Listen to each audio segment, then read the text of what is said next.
dalam acara Belajar dari Rumah bersama Guruku. Baik, mungkin sebelum Ibu lanjutkan ke materi berikutnya, mungkin ada yang mau bertanya, bisa menelpon melalui nomor di bawah ini.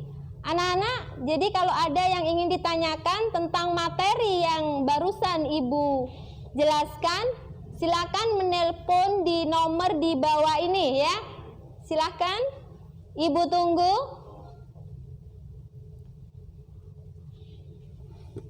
Oke, sambil menunggu telepon dari anak-anak, Ibu akan lanjutkan untuk materi yang ketiga, yaitu mengubah pecahan. Ini masih mengubah pecahan biasa menjadi pecahan campuran dengan cara dibagi.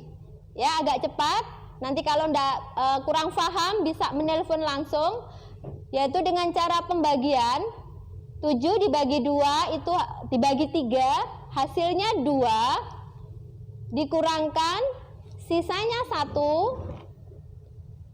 Nah, ini 2-nya sebagai bilangan bulatnya, sisanya 1/3 sebagai pecahan murninya, atau langsung ya, 7 dibagi 3 hasilnya 2, ditambah pecahan murninya 1/3, hasilnya 2/3.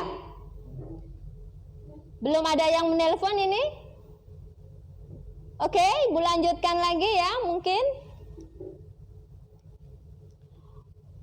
Kita pecahan desimal itu pecahan dalam bentuk persepuluhan. Yang perlu diingat ini perseratusan, perseribuan. Di bawah angka 1 angka di bawah di belakang koma itu persepuluhan. 2 angka di belakang koma perseratusan, dan 3 angka di belakang koma perseribuan. Kalau untuk persepuluhan, langsung 1 angka berarti per 10, 5/10. Caranya dibagi FPB-nya. FPB dari 5 dan 10 itu adalah 5. Hasilnya 1/2. 5 dibagi 5, 10 dibagi 5. Bagaimana kalau perseratusan? 2 angka di belakang koma, 2 dan 5. Berarti 25/100. Jadi pecahan biasa dibagi FPB-nya 25. Hasilnya 1/4. Kalau perseribuan, 3 angka di belakang koma, 1, 2, dan 5, artinya 125/1000. Dibagi FPB-nya 125, hasilnya 1/8. Jadi kalau mengubah pecahan biasa ke desimal caranya, nah kalau biasa ke desimal dengan cara dijadikan persepuluhan penyebutnya, atau perseratusan atau perseribuan. Sekarang ini contohnya 3/4. Kira-kira 4 ini bisa dijadikan persepuluhan, perseratusan atau perseribuan? Bisa 4 jadi persepuluh? Tidak bisa ya. Kita naikkan jadi perseratus? Bisa, dengan cara dikali 25.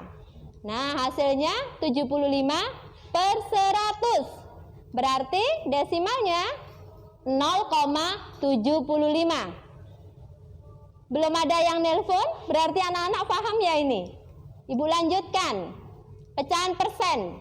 Persen itu simbolnya seperti itu ya. Persen itu per 100. Tadi sudah dijelaskan pada pecahan desimal. Persen per 100, pecahan desimal, pecahan perseratusan. Berarti 2 angka di belakang koma. Nah, 5% artinya 5/100. Sama, untuk jadi pecahan biasa harus dibagi FPB-nya, yaitu 5, hasilnya 1/20. Contoh lagi, 65%, artinya 65/100. Dibagi FPB dari 65 dan 100 adalah 5/5 juga, kebetulan sama FPB-nya.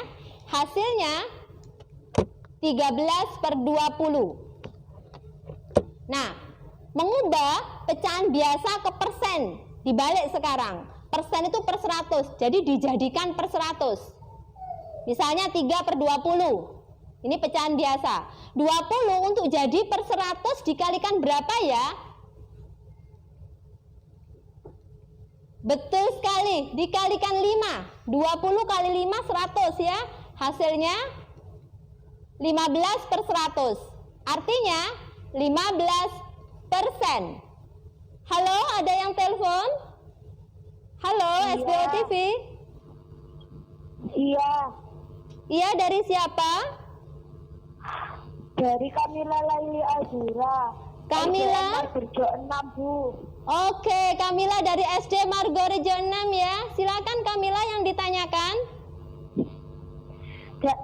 Arti dari FPB itu apa, Bu? Oke, bagus sekali. Arti dari FPB itu apa, Bu? Ibu akan jelaskan di papan ya.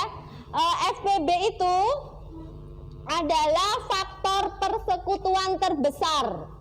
FPB ini faktor persekutuan terbesar. Faktor itu adalah pengali. Kalau faktor dari 5 dan 10, misalnya ada 5 per 10 ya.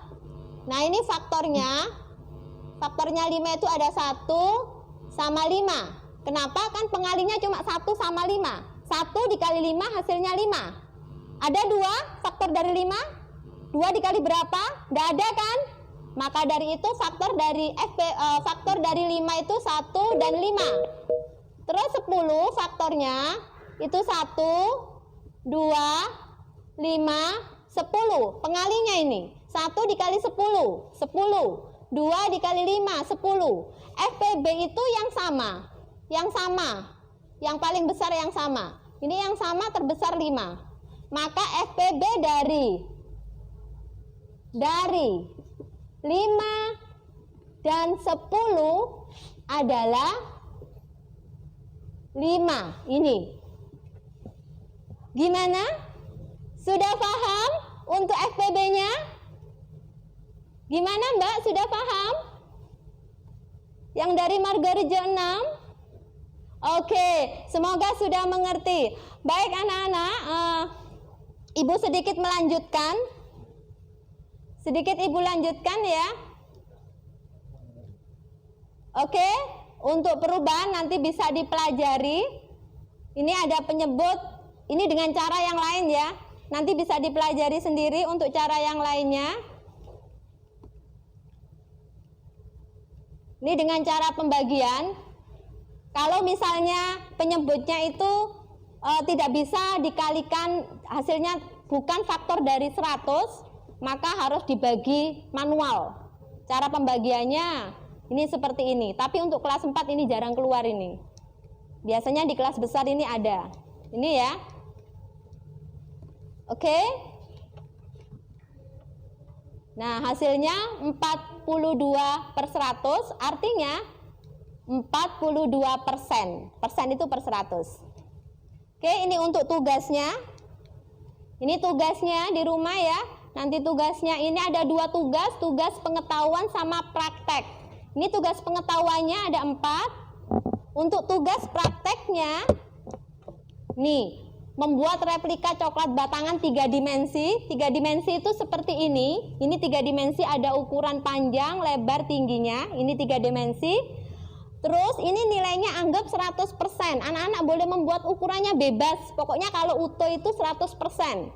Nanti dari ukuran utuh ini anak-anak memotongnya menjadi pecahan yang bernilai 1/2, terus 0,25 dan 75%. Bagaimana potongannya? Nanti itu disesuaikan. Jadi untuk ukuran satunya 100%-nya itu anak-anak bebas membuatnya. Itu ya.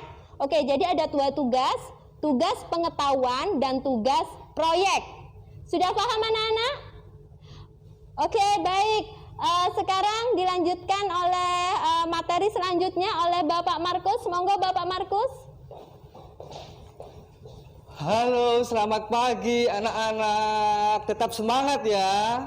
Tentu dong, kita harus semangat. Oke, Pak Markus, dari SD mana Bapak? Bapak dari SD Cikal, Surabaya.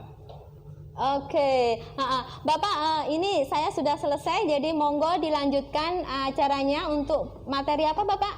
Bapak akan mengajar materi pendidikan agama Katolik. Oke, untuk anak-anak yang beragama Katolik ya, selamat menyimak materi dari Bapak Markus. Dari Ibu Puspita, Ibu ucapkan terima kasih. Semoga bermanfaat. Ingat, tetap jaga protokol kesehatan, pakai masker, cuci tangan dengan sabun, dan jaga jarak aman. Terima kasih. Wassalamualaikum warahmatullahi